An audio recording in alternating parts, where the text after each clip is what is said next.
Juče smo čuli predlog tužilaštva po 20 godina za Vesnu i Miloša Medenicu.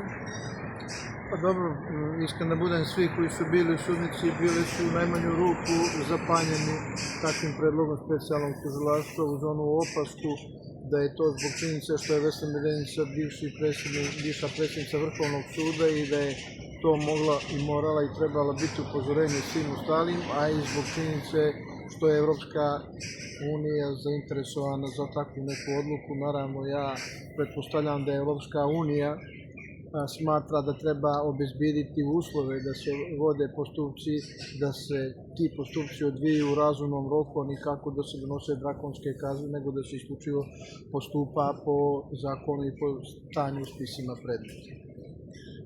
Evo, da nam kažete glavnu tezu na koju počiva odbrana Vesne Medenice.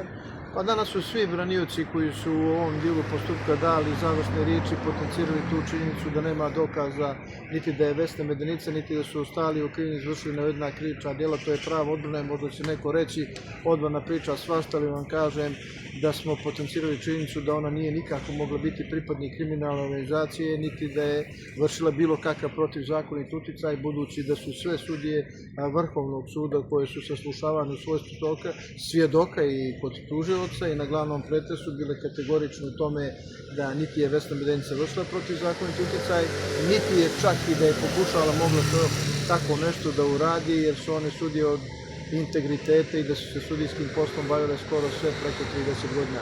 Dakle, to je suštinski bila teza odbrane da nema dokaza da je izvršila navedeno krivično djelo.